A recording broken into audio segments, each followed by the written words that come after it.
It is the 2000s decade, and we have entered the digital age, where technology has consumed every child with the Game Boy Advance.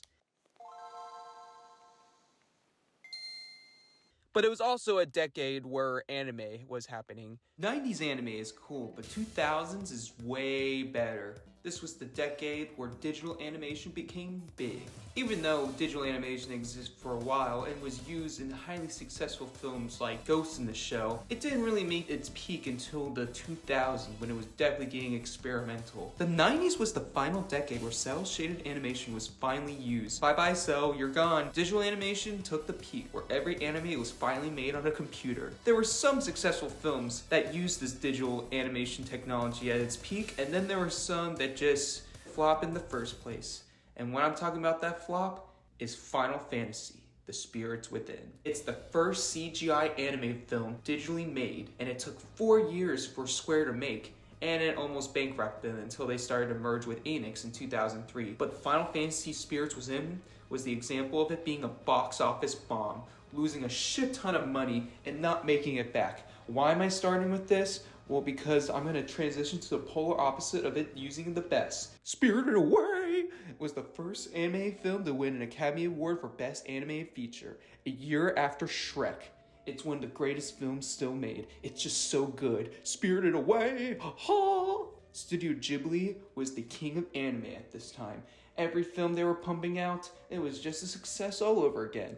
It was just, they're just the best, honestly. You got Howl's Moving Castle, you got Ponyo, and then you got some failures like Tale of Earthsea. Satoshi Kon made 3 amazing films during this decade, and one really good TV show called Paranormal Agent, Millennial Actress, which is a masterpiece. And then you got Tokyo Godfather, which is one of the best Christmas films ever made. And then you got Paprika, which Inception totally ripped off. Let's take a break from talking about anime movies and go into anime shows, because there was a shit ton of anime shows that came out during this time. One of which was the Pokemon of the 2000s, Yu-Gi-Oh! Yu-Gi-Oh! Was the shit. It was for Pokemon players who wanted something dark and edgy. It was a manga first that became a very successful card game to this date. The anime was just so popular for a lot of younger kids like me during that time. We would just watch them and see what kind of cards they play, and then ask our parents to go buy those cards, even though we're draining a lot of money out of their bank account just so we can buy more Yu-Gi-Oh cards, and then trade with friends and make sure they got the Blue Eyes White Dragon, the Red Eyes White Dragon, the 5 pieces of Exodia, got the Dark Magicians, got the Summon Skulls, you got the Wing Karibo. So many great Yu-Gi-Oh cards. There was just so many to collect, so many to use to beat in other duels. I'm sorry, but this new age of Yu-Gi-Oh with the XYZ examine your zipper type of shit, nah, that ain't my thing. Classic Yu-Gi-Oh will always be my thing. And I like Yu-Gi-Oh GX.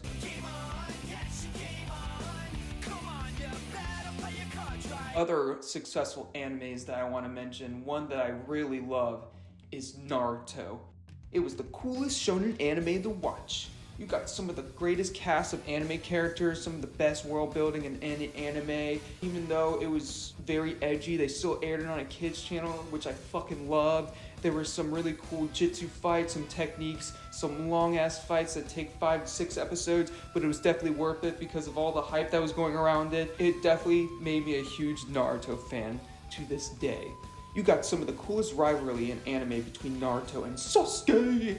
Naruto and Sasuke were just some of the coolest rivals. They were like the Goku Vegeta of that time. Their rivalry was so powerful, I honestly thought they were gonna hook up in the end. It was so good, and it continued on with Shippuden, which is the continuation of Naruto. And then there was Boruto, which is also a continuation of Naruto. And there was Oreos, which is a continuation of Boruto, it's about Ninja Oreos. When I saw the fight between Rock Lee and Gaara, I knew I wanted to see more of Naruto.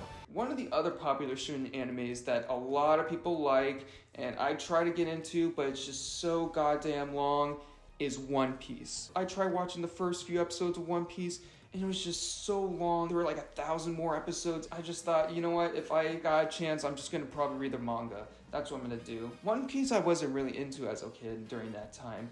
I was a Naruto head. That's all I gotta say about One Piece. Sorry fanboys, got nothing else to say. Shonen anime had been very successful in the 2000s, with a lot of kick-ass, badass fighting animes making its way into the manga section of Shonen Jump. The 2000s was the final decade where mecha anime was very popular. We got a lot of very popular mecha animes that came out that amplify its anime technology. Gurren Lagann. It's a fun anime.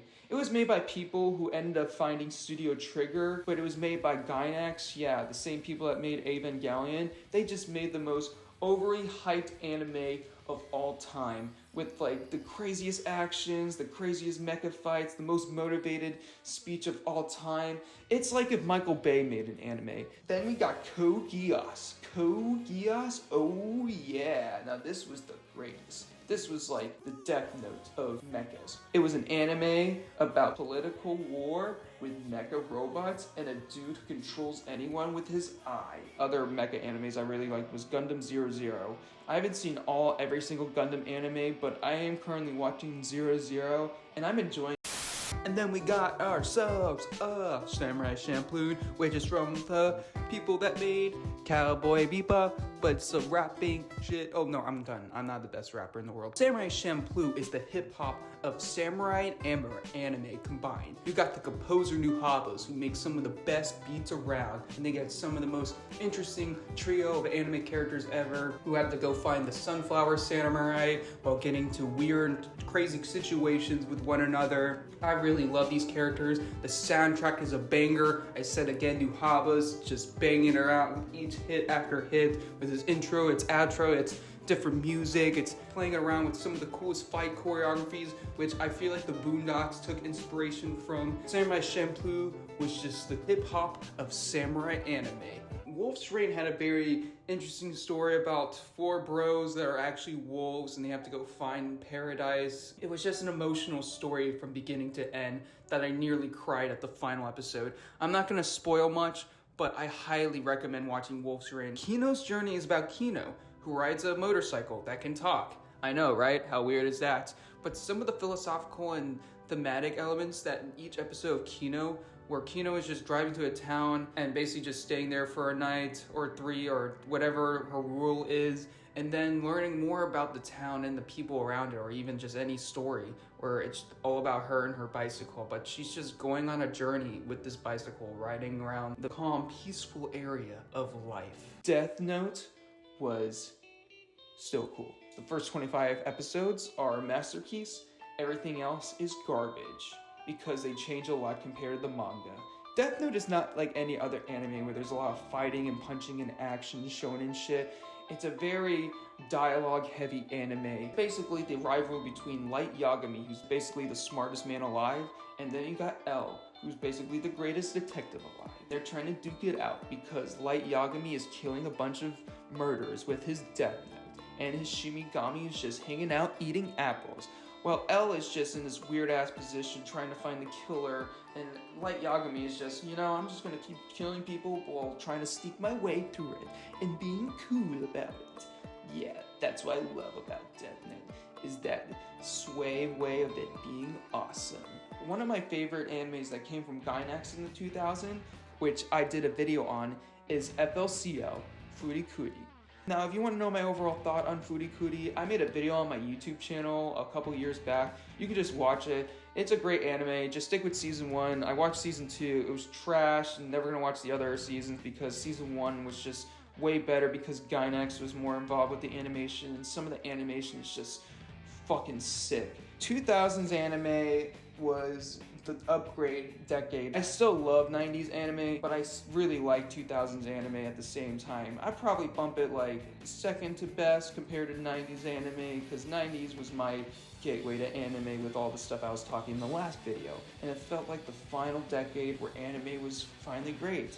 I'm not saying this decade, the 2010s or the 2020 decades, were bad in anime. It didn't really do much with the whole technology of amping up the anime experience. And there's a whole lot of other 2000s animes that I didn't mention before, but if you ever want to go see the ones I haven't mentioned, then go watch other amazing YouTube videos of people analyzing this decade, because it's a fascinating one to experience.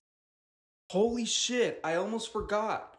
The greatest anime of all time came out in the 2000s, and that was Fullmetal Alchemist and Fullmetal Alchemist Brotherhood. Overall, the Fullmetal Alchemist series is hands down the greatest anime of all time. It's on my top 3. I fucking love it. The main premise is the story with the characters and the world building. The idea of how a lot of things are a little corrupt at times. It also tackles equivalent exchange about how you have to sacrifice something in order to gain something and the consequences that comes with that. Based on the manga. And then there was the reboot Brotherhood, which is more based on the manga story, while the 2003 anime only adapted like in the first 10 episodes. It was more about the manga, and then they made everything else afterwards. But I really loved it. Even though the English dub actor of Edward Elric is a bit of a pedophile in real life, I really love the English dub acting in Fullmetal Alchemist. And there was a movie called Conqueror of Shambhala, but honestly, I just feel like that movie was made for fans, and people who have never seen Fullmetal Alchemist have no idea what the fuck's going on. But overall, I just gotta say, thank you for hearing my thoughts on 2000s animes. Now, go watch some. I'm gonna go watch an Isekai right now.